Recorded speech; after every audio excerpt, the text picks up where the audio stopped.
All right. Good afternoon, everyone. I believe our host Rituparn is having some technical issues in connecting to the audio. So I'm going to welcome all of you on behalf of Meraklis Technology, the organizers as well. My name is Aparajita Agrawal, and I'm pleased to be here along with Madan Padaki, who is our speaker for today for this fireside chat. We are going to do this session in about an hour. Hopefully, we'll have enough minutes towards the end to actually take in questions as well. So I'm hoping we can talk to Madan about his experience in building a mass entrepreneurship ecosystem. For those of you who have not come across Madan before, he is a very well respected and well known social entrepreneur himself, a technologist at heart, and somebody who's built multiple ventures in the entrepreneurship arena. I've had the good fortune of knowing him over the last, I think, about a decade now, and have followed his journey through various ventures with awe and a lot of inspiration. So it's an absolute delight, Madan, to have you here with us. Welcome, and look forward to hearing from you. And I can shoot my questions in a bit.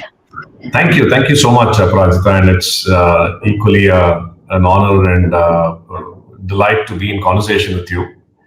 I was just reflecting on all the conversations we've had over the last decade or so, and I could see where your questions for the conversation today is coming from. So look forward to it. Thank you, the organizers, for having me here. Great, thank you, Madan.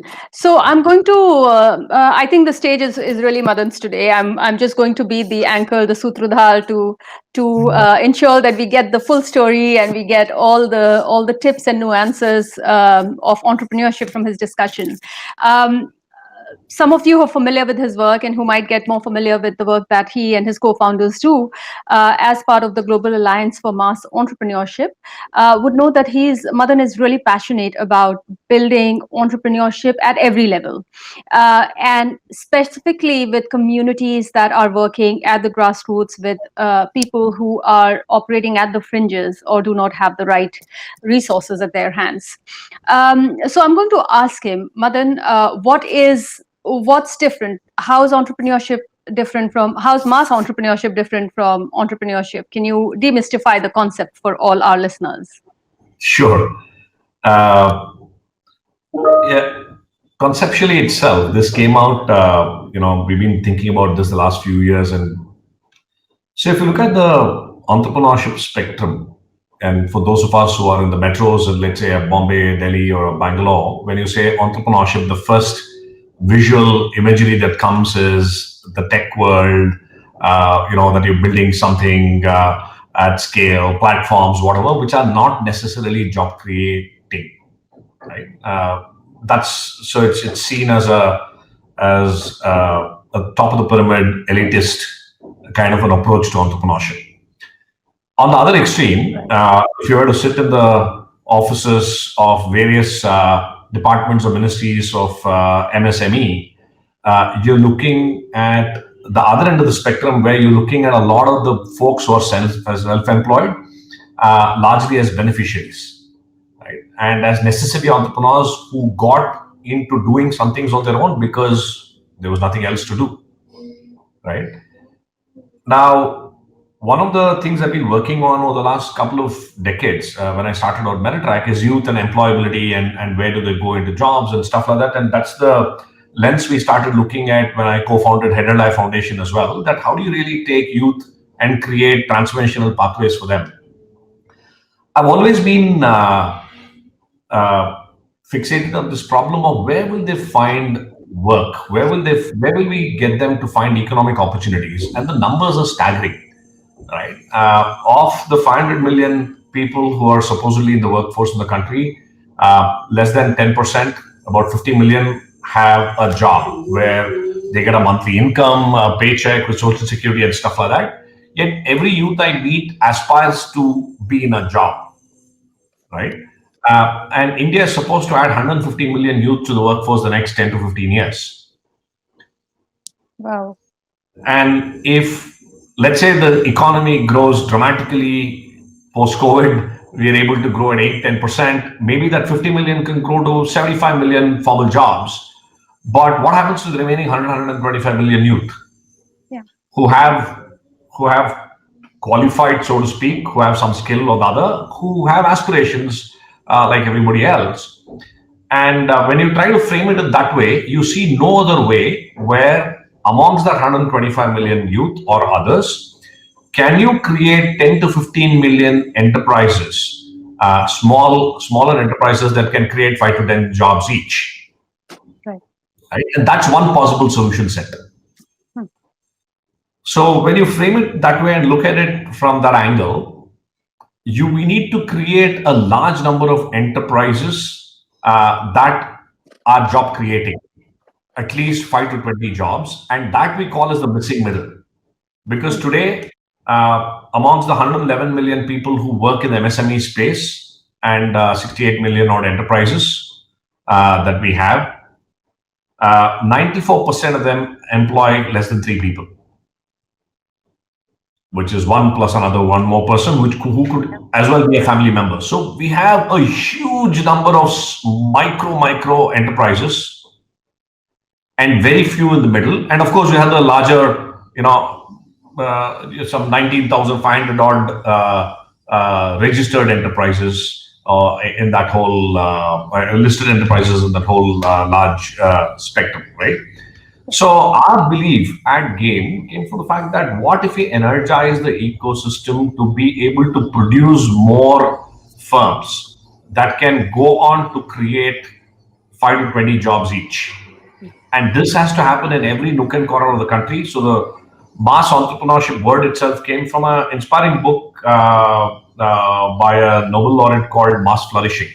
A chap called Ned Phelps wrote this wonderful book about how economies in the 17th, 18th century in Europe thrived because you were able to see innovation and entrepreneurship appear at the grassroots, right? Apparently the book was translated into Chinese, was read by the Premier Li Keqiang in 2014, and he called Ned Phelps to chair a committee called a policy called Mass Entrepreneurship Policy in China. And as per whatever reports come out from China, I mean, I know these are two very non-comparable economies, but they seem to be creating 18,500 new enterprises every day. Wow. Right? And these enterprises in the first half of 2018 seem to have created 10 million jobs. So that's where from mass flourishing is where we drew our inspiration and said, what if we can create an ecosystem to get mass entrepreneurs to flourish? And mass comes from two angles. One is that you need these entrepreneurs to be of a certain mass, therefore at certain levels of growth, at certain levels of income, and certain levels of job creation. But the mass also comes from that these are not just limited to the metros or pockets with the metro. This has to happen in every village, every taluka of the country. Absolutely. No, that's great to hear, and I think it really explains the concept well for all our audience. You talked about the China experience of trying this out, and while the current sentiments don't allow us to talk a lot about China, let's talk about how this model is well suited for countries like India or developing economies like us, especially those that have a huge youth population. Sure. So yeah, and of course, if you can also talk maybe about the kind of sectors that really work for this, because a lot of people here would have a very specific sector lens that they are looking at this summit with. Sure. So I think this will work across the spectrum, or this has to work across the spectrum. There are no, of course, some sectors do lend themselves to higher job creation, some are lesser. Those nuances will be there. But if you really talk about entrepreneurial mindsets, if you really talk about what will it take for an entrepreneur, a necessity entrepreneur, so to speak, to be able to view the world from the lens of a mass entrepreneur. Okay, and the best example I have, just to provide a bit more, interesting story behind this, is a chap who runs a tea stall. Right? We have tea stalls, and all of us would have drunk tons of cups of chai at various kinds of tea stalls. At the roadside tea stall, at a makeshift tea stall, at a cart that sells chai. what will it take for a chap like that to envision a world where he or she is creating 20 jobs and is able to cater to an audience and build a business there? Right. So let me see if I can pull up. It's a quick 3-4 minute video, but it's very inspiring. Sure. Of a chai shop in Bangalore, which is called Sharon Tea Stall. Let me see if I can just pull this up. Yeah, you can probably share your screen. Yeah, I will just see if I can just share my screen and get that going.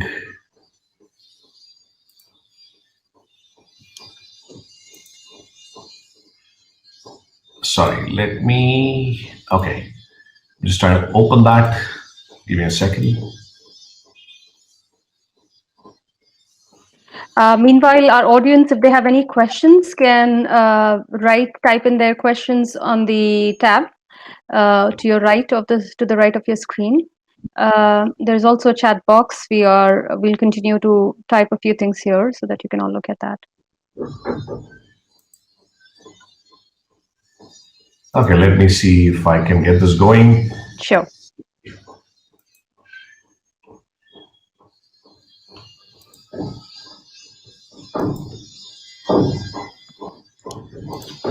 Okay, can you see the video now? You can, yes. Yeah, okay. ನನ್ನ ಹೆಸರು ಮುನಿಸ್ವಾಮಿ ನಾವು ಶಾರನ್ tea stall ಅಂತ ಕುಪ್ಸಂದ್ರ ಇಂದ್ರಾನಗರ ಬೆಂಗಳೂರು ಹಲಸೂರು ಕಸ್ತೂರಿ ನಗರ 4 outlet ಇದೆ. ನಮ್ಮ ಅಂಗಡಿಯಲ್ಲಿ ಸುಮಾರು 100 ಇವಾಗ variety tea ಮಾಡ್ತೀವಿ. ವೆರೈಟಿ ಟೀ ಮಾಡೋದ್ರಿಂದ ಸುಮಾರು ಜನ ನಮ್ಮ ಅಂಗಡಿಗೆ ಬರ್ತಾರೆ. ಸ್ಟಾರ್ಟಿಂಗ್ ಅಲ್ಲಿ ಇದು ವೆರೈಟಿ ಎಲ್ಲ ಮಾಡಿದಾಗ ತುಂಬಾ ಕಷ್ಟ ಆಯ್ತು ನಮ್ಗೆ. 2:45ಗೆ ಬೆಳಿಗ್ಗೆ ಎದ್ದೇಳೋದು, ಫುಲ್ ಡೇ ವರ್ಕ್ ಮಾಡ್ತಾ ಇದ್ದೆ. ಮನೆಗೆ ಹೋಗಿ ಮಲಗ್ಬೇಕಾದ್ರೆ 12:45 ಇರುತ್ತೆ. ಮತ್ತೆ 2:45ಗೆ ಎದ್ದೇಳ್ತೀನಿ ನಾನು. ಮತ್ತೆ ಒಂದ್ ಅಂಗಲ್ ಬಂದ್ರೆ ಫುಲ್ ಡೇ ವರ್ಕ್ ಮಾಡ್ತೀವಿ. ಸ್ವಲ್ಪನೂ ನಿದ್ದೆನೇ ಇರಲ್ಲ ಮಧ್ಯಾಹ್ನ ಹೊತ್ತು ಕೂಡ. ನಾನು, ನಮ್ಮ ವೈಫ್, ನಮ್ಮ ತಮ್ಮ ನಾವೇ ಮಾಡ್ತಾ ಇದ್ದೀವಿ. ಅವಾಗ ಜನ ಬಂದಾಗ ಲೆಮನ್ ಟೀ ಕೊಡಿ, ಜಿಂಜರ್ ಟೀ ಕೊಡಿ, ಮಸಾಲಾ ಟೀ ಕೊಡಿ. ಅವಾಗ ನಮ್ಗೆ ತುಂಬಾ ಟೆನ್ಷನ್ ಆಯ್ತು. ಏನಪ್ಪಾ ವೆರೈಟಿ ಸ್ಟಾರ್ಟ್ ಮಾಡಿದ್ವಿ, ನೋಡಿದ್ರೆ ಎಲ್ಲ ಬಂದು ಆ ವೆರೈಟಿ ಅಂತ ಕೇಳ್ತಾರಲ್ಲ, ತುಂಬಾ ಕಷ್ಟ ಆಗ್ತದೆ ಅಂತ. ಆದ್ರೆ ಜನ ಬರೋದು ನೋಡಿದ್ರೆ ನಮ್ಗೆ ತುಂಬಾ ಖುಷಿ ಆಯ್ತು. ನಾವು ಕಷ್ಟಪಟ್ರು ಕೂಡ ಇವ್ರಿಗೆಲ್ಲ ಮಾಡ್ಕೊಡ್ಬೇಕು ಒಂದು ವೆರೈಟಿ. ಇಷ್ಟು ಜನ ಇರ್ಲಿ ಹುಡ್ಕೊಂಡ್ ಬರ್ತಾರೆ ನಮ್ಗೆ ಟೀ ಕುಡಿಯಕಂತ. ಆ ಹುಡುಗರೆಲ್ಲ ಬಂದ್ಮೇಲೆ ನಮ್ಗೆ ಸ್ವಲ್ಪ ಈಸಿ ಆಯ್ತು. ಇನ್ನೇನೇ ಲೇಬರ್ಸ್ ಪ್ರಾಬ್ಲಮ್ ಬರುತ್ತೆ, ಅವಾಗ ಸಡನ್ ಆಗಿ ಕೆಲಸ ಬಿಟ್ಕೊಂಡು ಹೋಗ್ತಾರೆ. ಆ ಟೈಮಲ್ಲಿ ನಾವೇ ಇಳ್ಕೊಂಡು ಕೆಲಸ ಮಾಡ್ಬಿಡ್ತೀವಿ. ಎಲ್ಲಾ ಕೆಲಸ ಯಾವ್ದಕ್ಕೂ ಹಿಂದೆ ಮುಂದೆ ನೋಡಲ್ಲ. ನಾವು ಅಲ್ಲಿಂದಾನೇ ಬಂದಿದೀವಿ, ಮತ್ತೆ ನಾವು ಹೋಗಿ ಮಾಡಕ್ ಏನಿದೆ, ಆದ್ರಿಂದ ನಮ್ಗೆ ಯಾವ್ದು ತೊಂದ್ರೆ ಬರಲ್ಲ. ನಾವ್ ಎಷ್ಟು ಕಷ್ಟ ಪಡ್ತೀವಿ ಅಷ್ಟಕ್ಕೂ ಫಲ ಸಿಗುತ್ತೆ. ನಾವ್ ಎಷ್ಟು ಕಷ್ಟ ಪಡ್ತೀವಿ ಅಷ್ಟು ಹೆಸರು ಬರುತ್ತೆ ನಮ್ಗೆ. ನಾವು ಕಷ್ಟ ಪಡಿದ್ರೆ ಯಾವ್ದು ನಮ್ಗೆ ಈಸಿಯಾಗಿ ಯಾವ್ದು ಸಿಗಲ್ಲ ಅನ್ನೋ ಒಂದು ಮನ್ಸಲ್ಲಿ ನನಗೆ ಒಂದು ಇದಿತ್ತು. ಅದನ್ನ ಇಟ್ಕೊಂಡೆ ನಾನು ಅಷ್ಟು ಕೂಡ ಕಷ್ಟಪಟ್ಟೆ. ಆದ್ರೆ ಎಷ್ಟು ಕಷ್ಟಪಟ್ಟು ಅಷ್ಟಕ್ಕೂ ಒಳ್ಳೆ ಒಂದು ಹೆಸರು ಬಂತು ನನ್ಗೆ. ಶಾರನ್ ಟೀ ಅಂದ್ರೇನೆ ಈಗ ವೆರೈಟೀಸ್ ಆಫ್ ಟೀ ಅಂದ್ರೆ ಬೆಂಗಳೂರಲ್ಲಿ ಶಾರನೆ ಅಂತ ಒಂದು ಹೆಸರು ಬಂತು ನನ್ಗೆ. ಅದು ಒಂದು ತುಂಬಾ ಖುಷಿ ಆಯ್ತು. ಮತ್ತೆ ಅವಾಗ ಕಷ್ಟಪಟ್ಟೆ, ಇವಾಗ ಸುಖವಾಗಿದ್ದೀನಿ, ಆರಾಮಾಗಿದ್ದೀನಿ. ಒಳ್ಳೆ 20 ಜನ ಕೆಲಸ ಮಾಡ್ತಾ ಇದ್ದಾರೆ. 4 ಔಟ್ಲೆಟ್ ಇದೆ. 4 ಔಟ್ಲೆಟ್ 20 ಜನ ಕೆಲಸ ಮಾಡ್ತಾರೆ. ಒಂದೊಂದು ಔಟ್ಲೆಟ್ 10 ಲಕ್ಷ ಅಂದ್ರೆ ಕೂಡ 40 ಲಕ್ಷ ನಮ್ಗೆ ಪ್ರಾಫಿಟ್ ಇದೆ. ಈಗ ನೋಡಿದ್ರೆ ನನ್ನ ಒಬ್ಬನಿಂದ ಸುಮಾರು ನಮ್ಮ ಇಡೀ ಫ್ಯಾಮಿಲಿನೇ ಬದುಕ್ತಾ ಇದೆ. ಅದೊಂದಿಲ್ಲ, ನನ್ನ ಇದು ಒಬ್ಬನಿಂದಾನೇ ಎಷ್ಟೋ ಜನ 20 ಜನ ಕೆಲಸ ಮಾಡ್ತಾರೆ. ಇಷ್ಟು ಜನಕ್ಕೆ ನಾನು ಒಬ್ಬ ಕಷ್ಟ ಪಟ್ಟಿದ್ದಕ್ಕೆ ಇಷ್ಟು ಜನಕ್ಕೆ ಒಂದು ಆಶೀರ್ವಾದವಾಗಿದೆ. ಡ್ಯಾನಿಯಲ್ ರವರು ಸಿಗರೇಟು ಮಾರಾಟ ಮಾಡುವುದನ್ನು ನಿಲ್ಲಿಸಲು ದಿಟ್ಟ ಹೆಜ್ಜೆಯನ್ನು ಇಟ್ಟರು. ಅವರು ಹಗಲು ರಾತ್ರಿ ಶ್ರಮಿಸಿ ತಮ್ಮ ವ್ಯವಹಾರವನ್ನು ಸಣ್ಣ ತಳ್ಳುವ ಗಾಡಿಯಿಂದ 5 ವಿಸ್ತಾರವಾದ ಶಾಖೆಗಳನ್ನು ಪ್ರಮುಖ ಸ್ಥಳಗಳಲ್ಲಿ ನಿರ್ಮಿಸಿದ್ದಾರೆ. Wow, that was an amazing story, Madan. You're on mute, Madan. Yeah, that is what inspires us every day, stories like this, right? So it is just Daniel's imagination of a better future that has got him to traverse this journey, right? From selling tea in a tea cart to owning 5 stalls to employing 20 people. Yeah. Absolutely. I mean, this is. I mean, it's very inspiring at every level, right? There is no limit to human potential. We all know it, and all of us face limitations. I mean, even as people, a lot of us who come from fairly privileged backgrounds have a lot of limitations to cross all the time, mentally as well as what our environment poses to us. Yeah. I want to talk before we go into more details around mass entrepreneurship. I want to talk about your own journey. You've been an entrepreneur for several years now, and you have a bunch of, a few co-founders around you who have also been very inspirational, who have also worked together with you in building these different entrepreneurship models. Tell me how did you reach this point, and that journey of what brought you here. You have to watch the time because this can go on and on. True But that.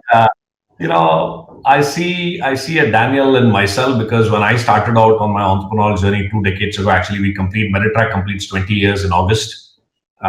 We started out in August 2000. I was literally a lower middle class family. Studied engineering in Mysore, worked in the early days of Infosys and Wipro for a few months, but nothing had prepared me for an entrepreneurial journey except spotting an opportunity and somehow soaking in the ecosystem, so to speak, of Bangalore. I happened to land up at a Thai Bangalore event by chance.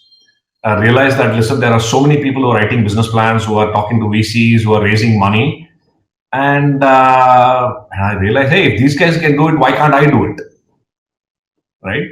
And that's how the story of Meraklis began. I mean, 3 of us who co-founded Meraklis, Bulli, Mohan, and I, had absolutely no clue of HR, of recruitment, of assessments, or whatever, but we started out to build India's first skills assessments entity. And today, Meraklis has tested over about 45 million people across the globe. Wow. And we're easily amongst the top assessment companies in the world. So the mindset really is what I really started enjoying as an entrepreneur. And even after we sold the entity to Manipal, I stayed on for 5-6 years because Manipal was a very entrepreneurial entity. And I stayed on for several years. But 2013 is when I realized that I have to work at the intersection of doing good and making good money. And therefore, the social enterprise world beckoned me. Started out with Herald Eye Foundation, which we tried multiple avatars, but today we run this as a non-profit where we work with youth in deep rural, the most disadvantaged youth, and we're able to transform their mindsets into that of abundance from scarcity, right? Which led me to figure out where are the jobs for them, which I set up OneBridge as a rural enterprise, where today we work with about 5,000 odd rural entrepreneurs in 5,000 villages of Karnataka, Andhra, Tamil Nadu, Telangana, and Maharashtra. And we run a last mile delivery network and a last mile provision product and service delivery network across these as a for-profit enterprise. And we're able to generate a variety of incomes for our entrepreneurs in the villages, which is the other intersection. And that kind of led me to, with Ravi and Makin being a part of this journey as angel investors as well, we started saying, hey, at its wildest imagination, maybe OneBridge can be 100,000 people, right. But the need of the hour is 100 million. Now, how do we solve for that? And that's how G.A.M.E was born. We said, hey, if we can create an ecosystem and galvanize everybody to work together towards a similar objective, can we then leverage the power of this network and the ecosystem to be able to galvanize this? And I got pulled into UNICEF. As an advisor, I work with UNICEF, helping build a youth platform, which is also around change making and entrepreneurship. So I firmly believe that there's a very interesting definition of poverty. Having worked in the area of poverty eradication for a long time, I keep getting asked, what do you define poverty as? And the one that I resonate the most has come from Amartya Sen, who said poverty is nothing but capability deprivation and opportunity deprivation. So if you can create capabilities on one hand, if you can help people believe in their infinite potential and see their infinite potential to do a variety of things, like the Daniel before and the Daniel after, right? And then create enough opportunities for that potential to latch itself onto something which can result in better socio-economic good for everybody else. I think that is the orchestration that I'm trying to do through a variety of interventions I work with. And every day is a learning. I think that's the fun part of it, and conversations like this help you take a pause and reflect on some of the learnings as well. As an entrepreneur, how many challenges did you face? Were there times when you thought of giving it up? And I know that in our audience we'll have several people who are trying their hands at different things. So yeah, I don't think that question should be in the past tense. It's actually the present tense and probably the present continuous tense. Right. I can imagine. I can remember at least some 5 near-death experiences in Meraklis where we'd almost shut down. And one of those days, and I still have that poster with me, where I saw a poster when I was like, the next day we were supposed to take a call on shutting it down, and I happened to go into a bookstore. Didn't have much to do the previous day, so I was loitering around MG Road in Bangalore in the evening, and saw a poster which said, "Those who gave up didn't never get to realize how close they are to success." Right, and that kept us going in Meritrack, and the rest. I would have been here if I had shut that down that day. Yeah. But we continue to face challenges, and so does everybody else. I'm just coming off a conversation now where we surveyed about 1,461 enterprises across India, small enterprises, and post-COVID, 75% of them saying we are in dire straits. We don't know where the next order will come from. We don't have money. We are dipping into our cash reserves. Our cash pile won't last us for more than a month. But the ones who succeed there will be the people who believe that there is a better future, who can kind of somehow figure out, how do I hang on in there? Right. This happens every day. Yeah. Yeah. No, I think that's really interesting what you said, and I think that's always the test of entrepreneurship, right? And I'm curious to know what you think of what kind of safety nets one could have, right? A movement like mass entrepreneurship always relies on the individual and the kind of team he or she can build.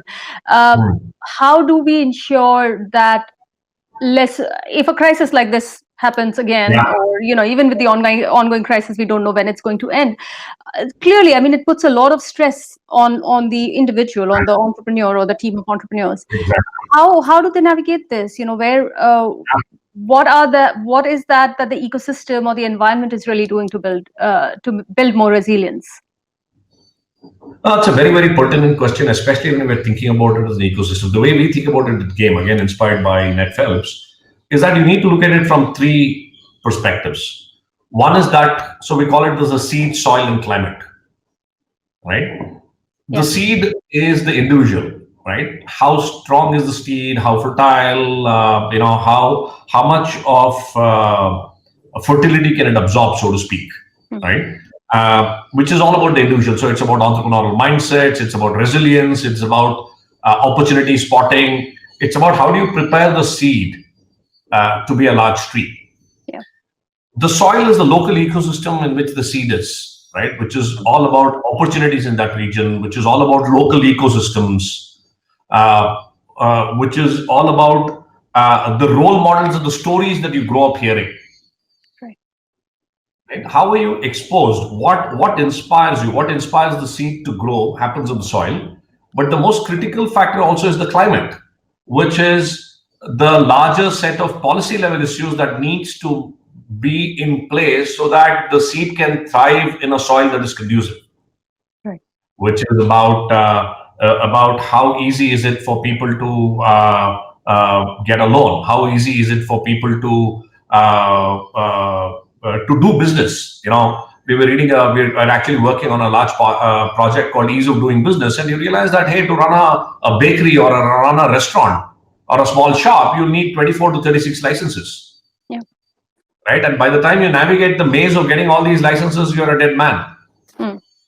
Right? So governments and other entities will play a huge role in creating an environment, a climate that is very conducive for the right kind of seed to thrive in the soil that is around them. So we got to operate at all 3 levels. Right.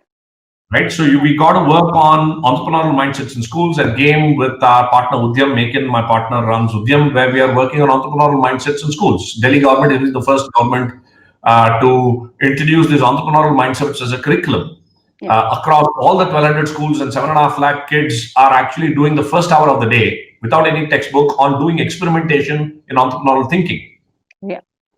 Right? Imagine if every kid in the country were to come out with an entrepreneurial mindset. So you're preparing the seed, right? You have to work on the soil. We have to create local ecosystems. How do you get the local policeman or the local banker to be empathetic to the needs of entrepreneurs? As an example, how do you create a peer network? How do you create local media to write stories of successful entrepreneurs?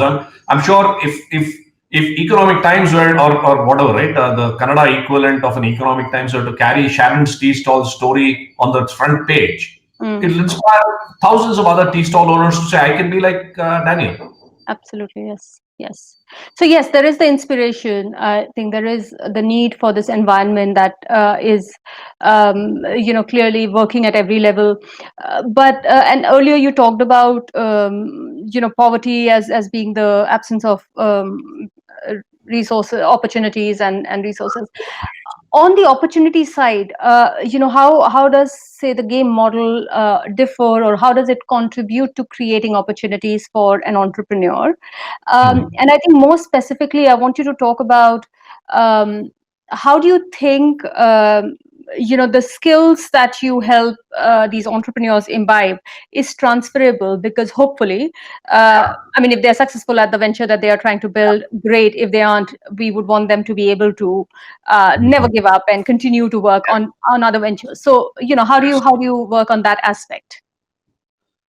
So on the opportunity side, one of the critical areas we are looking for at G.A.M.E. So again, to step back, G.A.M.E. operates as an ecosystem. So we have task forces, we have various people on the task force, we pull in ecosystem partners to support. One of the most critical task forces that we're working on is market linkages. Right. So imagine if I am a youth, or I want to get started out on doing something in a village somewhere in the hinterlands of Madhya Pradesh. Right. How do I find, first of all, information on what is to be done, what business models are out there, what is required for my in my community, and how do I go about it, right? Information asymmetry is the single largest challenge. So, for example, one of our partners that we work closely is a foundation out of Pune called G.A.M.E Foundation. So, in an interesting way, G.A.M.E has codified and mapped out about 250 different business models. So, you want to open a bakery, you want to open a laundry, you want to start off a grocery store, you want to start a cycle repair shop or an auto mechanic, right? They have created a business model template at where if I am a person, I can walk through every stage and say, hey, here is how you'll do market sizing. Here is how you will understand pricing. Here is how you will figure out how many customers you need to serve. And at the end of a 10 or a 15 stage step process, you get a report which can be submitted to a bank for a mudra loan. Yeah. Right. And they are now trying to create both a digital as well as an Udyami Mitra model to help entrepreneurs navigate this. So essentially, what we are trying to figure out is how do you ensure that there are enough and more avenues for people to tap into. Finally, it is my own entrepreneurial instinct, right? Right. You can take a horse to the water, but you can't make it drink, which is where seed plays a role. Yeah. Right. But the moment you have a thirsty horse, can you enable enough water to be available? Yeah. Right. No, absolutely. So it's a good segue into understanding where technology plays a role, right? You talked about G.A.M.E Foundation and how they have codified so many different sectors. And that's clearly, it wouldn't have happened without technology. And that's not the only use. I think this COVID pandemic has taught us all the necessity of using technology in really creative and innovative ways. Where do you think technology plays, and what kind of a role does it play in perpetuating mass entrepreneurship? It's needless to say a huge role. In fact, Tech and Tools is one key task force a project that we have, which will move into a task force subsequently. We're looking at technology from two lenses, right? What technology eases both the opportunity discovery as well as ease of doing business at the hands of an entrepreneur. So the question to ask is, again, to go back to the Sharon tea stall, the video that I showed, if you can reflect on saying, hey, first of all, is Daniel using some technology in his store? Maybe, maybe not. Right? What kind of technology will really help Sharon tea stall either generate more incomes or reduce costs?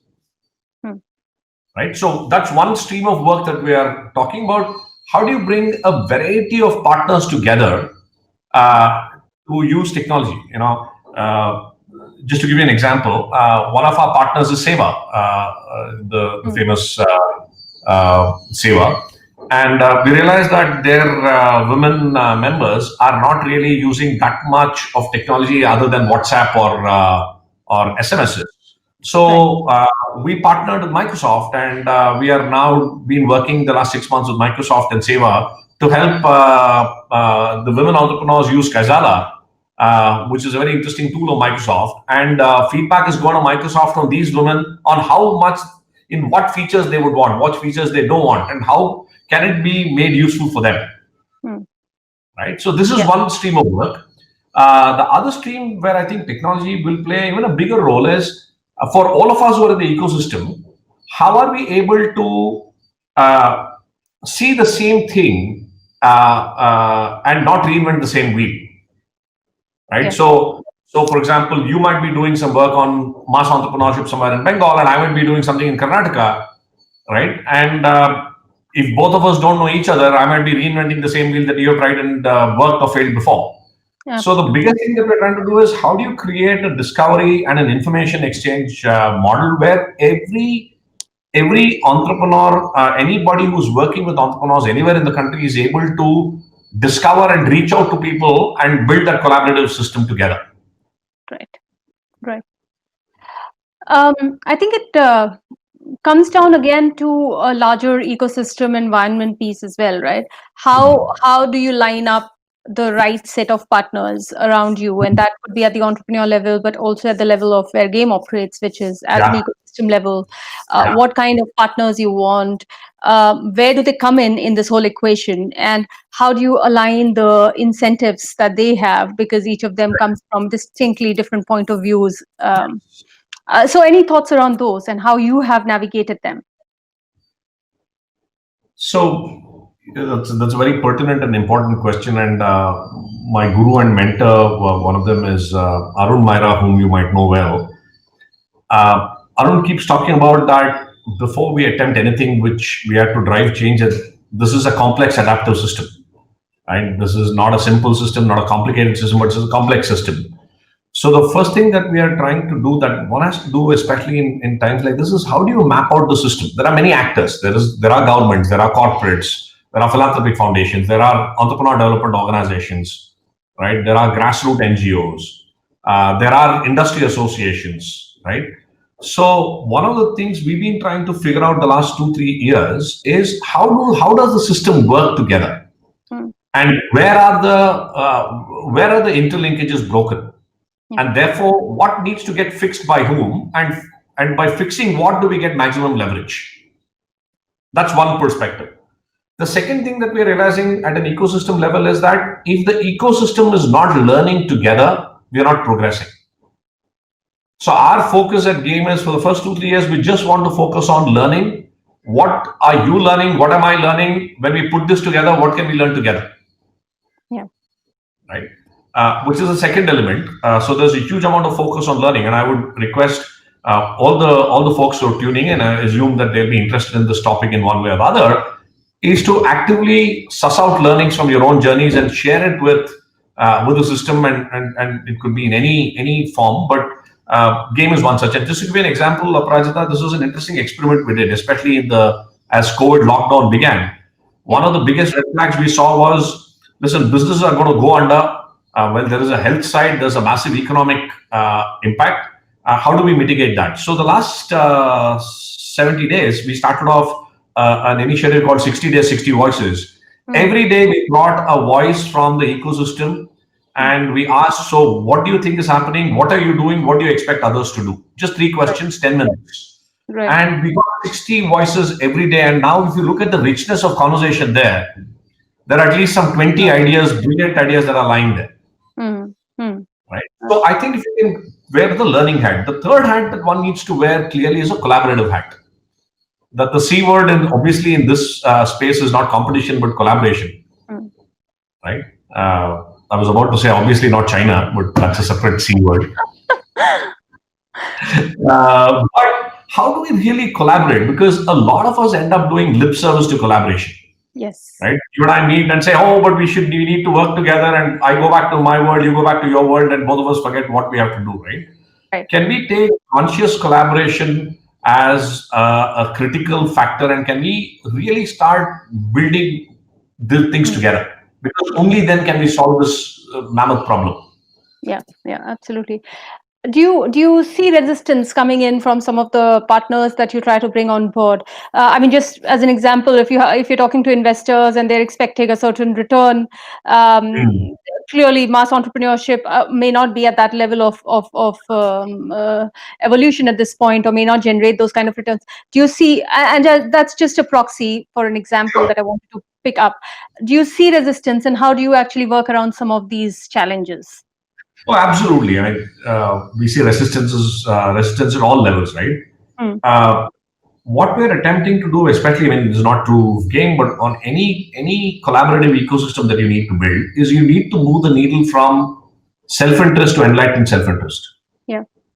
Right. And how do you then continue to have conversations where you can figure out, okay, how does it work for you and work for somebody else? It's not a zero-sum game.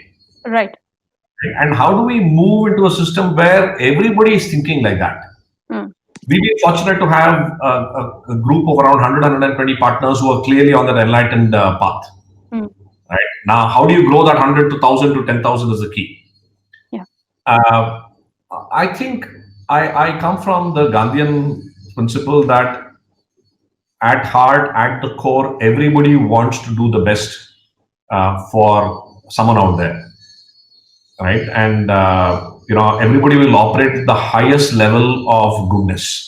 How do we unlock that to serve this cause or serve any cause? Right. Fair point. I want to go on a slightly different track. I know a lot of entrepreneurship in India and the entrepreneurial ecosystem ends up favoring, like the investing ecosystem does, ends up favoring the men, the boys. How do you bring in a gender lens? What do you do to consciously build that as part of what we're doing? Yeah, in fact, when we were framing our theory of change and we were trying to create our goal, we framed it as saying, G.A.M.E intends to catalyze a mass entrepreneurship ecosystem, which can create 10 million new mass entrepreneurs, generating 50 million jobs, half of them women. Right? And I think that's a huge issue that we need to address. Because at all levels, right, if you look at the number of women enterprises, women-owned enterprises, female participation in the labor force, the numbers are abysmal. So we actually have in each of our task forces a gender lens, which is outside of all the things that we need to do for entrepreneurs to thrive. What are the specific things that we need to do for women entrepreneurs? So one of our pilot test beds is Bangalore, where we are working on women entrepreneurs specifically in Bangalore, in the mass entrepreneurship category in food, health and beauty, and health and wellness and the beauty side of things. And we are using this test bed to learn what are the factors. It could be on the social side, the economic side, as well as the psychological side, that really hampers progress at the seed level, at the soil level, and the climate level. Right. And what do we need to do there? But but that's a big area of focus for us. And is there a conscious attempt to move it towards an earlier stage? I mean, I know you did talk about how some of the work that you've done has been taken up by by schools in Delhi in terms of introducing a curriculum for children, which is a great step, right? That's what we want all schools, our children to grow up with that sense of being an entrepreneur, being able to do something on their own, use their hands, use their not just their mind, use their hands as well to be able to do things on their own. So programmatically also, do you do consciously, are you trying to bring in people who can actually work at an earlier part of that trajectory, which is, not just the women, but really the girl child, the girls, the adolescent sort of age group. Absolutely. In fact, I was talking about the UNICEF initiative. It's called YUVA. Mm-hmm. YUVA aspires to create a system, and it's a global initiative called Generation Unlimited. And YUVA believes that Generation Unlimited globally, objective is that there's no young person left behind. Every young person by 2030 must be in either education, learning, skilling, or in a job, right? And we game partners with YUVA for youth entrepreneurship. And again, the first lens that we're putting on is that what will it take for us to enable girls in the most disadvantaged communities to start dreaming about becoming entrepreneurs. Right. And how do you then support and build out community resource centers that can enable this to happen? So just to give you an example, again, this is born out of our work at Herald High. We work with about 2,500 to 3,000 youth in the most disadvantaged communities across the country. Interestingly, 70% of our trainees are all girls. And when we started out with placements as the initial approach, we realized that not many families are ready to send their girls into metros or whatever. So the last year onwards, we started setting up collective enterprises of girls, supported by a variety of CSR to create community resource centers for women entrepreneurship. Right. And some of the early signs of success that we're seeing is phenomenal. That the funny part was we had an incident quite some years ago where some of our girl trainees got and created a pact among themselves that none of them will get married before each of them have 1 lakh in the bank. Fantastic. Right. And we had a few harried parents calling us saying, "You corrupted our girls, they're refusing to get married." Because 9 girls had a dharna in front of the one girl's house whose parents are forcing her to get married. And they said, "No, till she has 1 lakh in the bank, we're not allowing you to get married." Yep. Right. Yep. So that's what we dream about. Fantastic. Just out of curiosity, do the women entrepreneurs that you have in your network, do they end up employing more women? So, good question. I don't have an answer to that. In fact, the survey that we've done of 1,400 odd enterprises, about 20% are women-owned enterprises. So the next phase that we're doing is to figure out how many people do they employ and what percentage are women employees. Yep. Got it. Yep. What we have heard, Aparajita, is that the barriers for women entrepreneurs to scale up their businesses is infinitely much higher. So I'll give you another example. In fact, I'll just see. So if you were to take labor productivity, right, per month per enterprise location. So you look at the disparity, right? So if the labor productivity in an urban for a male entrepreneur is 1, the same for a woman in urban is 0.6. The same for a woman in rural is 0.2. So look at the disparity. All the unpaid jobs that they do through the day, I would say. And all the productivity that are unable to eke out of every employee. Yeah, absolutely. Got it. Yes. Interesting. So clearly lots to work on there. I think I'm going to ask you one final question before we move to the questions that are already popping up with fair amount of regularity on the side. I know we talked briefly about this. Do you think mass entrepreneurship could be used by employers, by government, by institutions to evade responsibility for social protection, employment, etc.? Because I mean, we know that a lot of government schemes in the last few years have started talking more and more about, lesser social protection. People can become entrepreneurs. Everybody is now becoming an entrepreneur. It's sort of almost like the flavor of the season of the year. How do you see institutions starting to take this route because it's a quick payout, right? It helps them get out of the responsibility of providing insurance, of providing pensions, etc. Yeah. And how do you address that at a more systemic level? Yeah. It's a very, very good and a valid question, Aparajita. And we don't have an answer yet, but here is what we are thinking about, right? One is that an entrepreneur will do and go wherever the opportunities are. And given the technology play out, given the nature of business itself, it is going to be more towards gig based models. Yeah. Which means more and more businesses will see temporary contractual work, stuff. Contractual stuff, because they are trying to. And if you build that, I think that trajectory is inevitable. Right? You will see a lot more business models that will emerge where people will.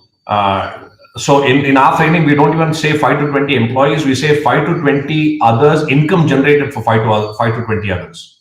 Right. I think naturally it will start moving out from the employee space to income generation models. Yeah. Right.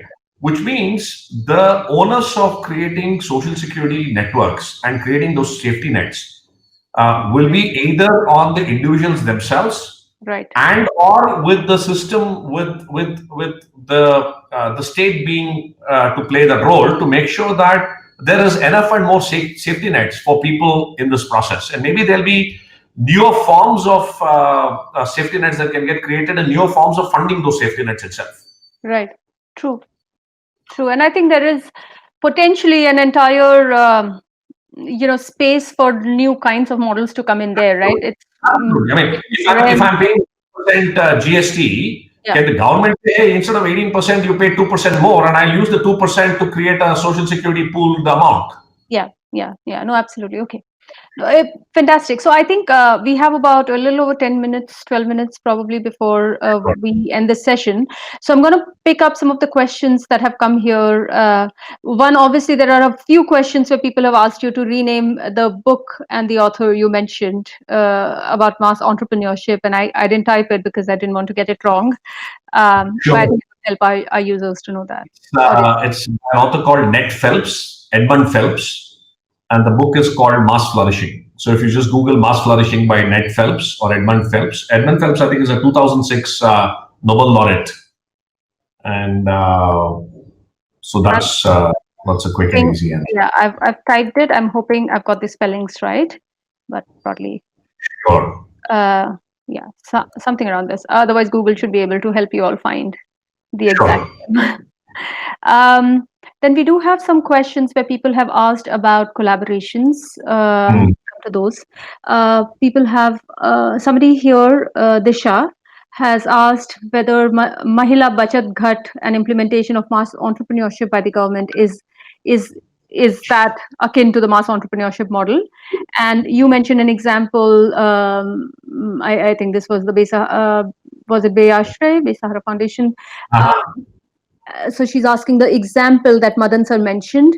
Is there a lot of replication, reinvention of wheel that's happening? Sure. So on the let me just go back to the question itself. Yeah, it's in the chat tab actually. It's in the chat. Yeah. There's a question tab and a chat tab as well. Yeah. Yes. Sure. So on, I'm going to put it in the question tab as well. Yeah. So you're right, Disha. There are several models out there. The Mahila Bachat Ghat, or if you look at, there are several community-based entrepreneurship models. I know you might be aware that Ministry of Rural Development itself, through SRLM and NRLM, as well as the Village Level Entrepreneur Program, is facilitating a lot of things. Or if you take the classic example of Kutumbashree in Kerala as a phenomenally successful example.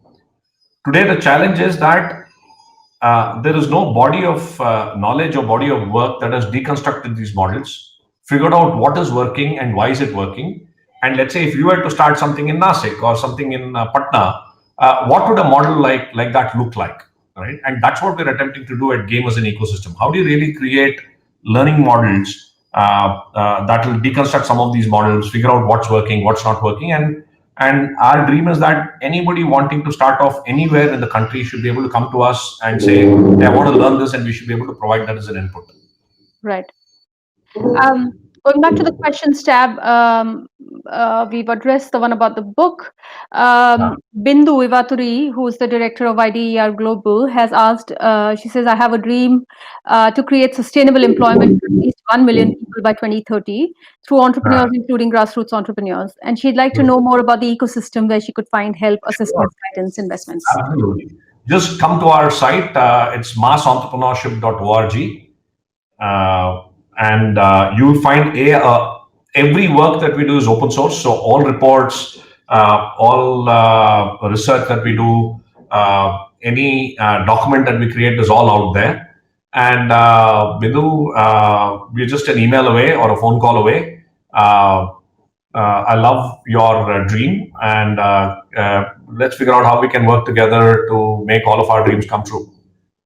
Yeah, and she's asked also about, she has a couple of follow-up questions where she asked about the ecosystem of other individuals, investors. I'll say, Bindu, I think it'll be great since you have multiple questions. It might be great for you to reach out to Madan and his team directly. And Madan, what's the best way for people to find you? Because that's another question that some people have asked here. Sure. So you can just email me. It's madan@massentrepreneurship.org. It's my first name that you see on the screen, Madan. I can just type that in as well. Yeah, I'm just typing it simultaneously. Yeah. Okay. Yeah, I'll connect you. We have a 15-member team based out of Bangalore. Happy to connect you to the relevant folks in the team. There is this is again Bindu's question, but I think it's interesting because she's asked if it's possible, if you could share a case study which includes a model that can be implemented. I don't know if that's really possible because I think there are too many case studies out there. Yes. Tea stall is clearly one that is a market that's never going to get saturated, I can say. Especially for women entrepreneurs, we're identifying food as a huge area. Again, this is with a disclaimer that pre-COVID, now we'll have to figure out where the restaurant industry and the food industry will go. But in fact, we've worked with a lot of ecosystem actors, platforms in Bangalore to figure out how do you create more and more women entrepreneurs who can start off at home. So there are many models. Again, as discussed, Bindu, if you email me or any of you with specific asks, I'll be happy to connect you to the team and share whatever we have learned. Alex from UpNow Foundation has asked where can he get business model templates. But I think maybe a few helpful to address some of the questions that I see here. I think it'll be great beyond massentrepreneurship.org, which is G.A.M.E.'s website. Are there any other resources that you recommend, or do you have resources listed there as well? Actually, we have a resources list. We have a landscape analysis of all the people who are doing work in mass entrepreneurship and their contact details with us. For example, go to Deasra's site. They have a huge repository of information. If you look at the work that Deshpande Foundation, one of our other partners, is doing in Sandbox in Hubli and a few other sandboxes, again, they've done a phenomenal amount of work on Navodhyami, on creating first-time entrepreneurs. So lots of resources out there. Right. Our next question is around what are your, this is from Mayur Parekh, who's an international business development consultant, Vishakha Group. He's asked, what are your views, inputs for mass entrepreneurship in rural areas with reverse migration in present COVID situation? Yeah, no, this is something that we at G.A.M.E are working on in a big way because I think this reverse migration and the skills that they bring in there into the villages will play a huge role in reconstructing and reimagining the village itself. So just to, this is one of my pet dreams is that, how can you envision a self-reliant village? How can you envision a community? So Ila Ben Bhatt speaks of it eloquently in a book called, in a book which talks about 100-mile communities. She says, hey, if you can provision the basic services of food, clothing, banking, healthcare, education, all to happen in 100-mile and housing to happen in a 100-mile radius, and all consumption production happens within these communities itself, then you are actually talking of self-sustained communities. And I think there's a huge opportunity for us to do this now, and especially with government announcing a slew of schemes and money that will flow into rural, as well as a lot of reforms around agriculture and MSMEs. I think it's a massive opportunity if we can act in the right way. And this is one word that we didn't talk about, Aparajita, is agriculture. Yes. In fact, given the fact that that's the single largest, so to speak, I wouldn't call employer, but deployer of people. How do you really look at farmers to be agripreneurs? And how can we start looking at business models where not just the farmers, but communities around them can start creating agri-based businesses? Again, it's a huge area that needs to be explored further. So we actually put a interesting coalition of 8 or 10 partners who debate on that every month, come and learn together and figure out where that will evolve as well. Right. There is a question here from this is from, sorry, not Bindu, but Tushar, who talks about Tushar Singh, who's from SHUATS, and I don't know what that stands for, but he's saying that he's in ideation stage and he would like to make his business plan more potential, have more potential so that he can get investments. So, and where and how should he approach investors? I think this is a favorite question with startup entrepreneurs. Right? So, any quick tips? Plug into a network, right? There are enough and more networks out there. So, if there's a Thai network in your town, get there. See, one of our learnings from all the research that we've done is that entrepreneurs tend to learn more from peer networks than anywhere else. Right? So don't go looking around for too much of G.A.M.E. When I started out Meritrack, my first business plan template was given by another guy who raised this, who had done the business plan. The first term sheet that I ever saw in my life was given by another guy who had actually negotiated and signed the term sheet. So the question is that how many more entrepreneurs in your network or in your situation can you reach out to? What can you learn from them? And they will tell you a lot of answers to that. That's one. Two is get into formal networks. There are lots of formal networks out there. I'm on the board of Thai Bangalore, and we know that we do a lot of work around mentoring entrepreneurs, supporting them on their journeys, helping them unravel more resources. Just go ping your network or build a network, and you'll get your answers. And I'm going to add that I mean, if you're building up a new venture, please don't be in a rush to raise investments. Getting an investor is not a success metric at all. Exactly. Building a venture and raising money are two different things. Yes. As far as success is concerned. Two questions from Nirali Rajaguru, who's a research scholar at PDPU. She's asked how social entrepreneurship and impact investing is different in terms of impact measurement or financial return. And then a follow-on question about how philanthropy, CSR, NGOs, and donations can be turned into impact investing. Sure. I think, Aparajita, you are more qualified to answer that question. I was about to say that, Nirali, feel free to ping me separately on this, and I can do a little bit of an impact investing 101. These are two very different things, and impact investors can invest with social entrepreneurs, and they can totally decide not to invest in social entrepreneurs. So, so these are two different. They overlap. These are two circles which inhabit the same universe and overlap quite significantly. But Nirali, please feel free to ping me separately. I'm easy to find on LinkedIn. You can drop me a note and we can set up a chat for this. Contact details, email, we have already done that on the chat tab. It's madan@massentrepreneurship.org. Or you can get me on LinkedIn as well, and I usually respond quickly on LinkedIn as well. Yeah, I think there is one additional question here about somebody who's identified. I think this is Bindu again, so I'm gonna say that maybe Bindu can speak with you one-on-one. I thought there was one question I've missed, but maybe not. Okay, so there have been some chat about collaboration, and I think you did expand quite a bit on it. But I'd suggest that people use this opportunity of the summit as well as the opportunity to reach out directly to some of the speakers to talk about this more. There are quite a few networks. Mass Entrepreneurship G.A.M.E is one. There are several networks out there, including your local networks, Thai chapters, and so on. That could do, that could be the beginning point for entering into collaborations. Or if you're not happy with what's happening out there, like I see some people from the art and crafts industry who are clearly not happy with the way the collaborations are going on in their sector, start one of your own with with better transparency, and so I think we're going to end it there. We are almost at we're 1 minute over. So I'm going to say, Madan, thank you again. This has been an absolute delight speaking with you in a very focused way without getting distracted for an hour. So fantastic again to hear from you, for you to share your journey with everybody here. And any last pearls of wisdom, anything you want to tell our audience?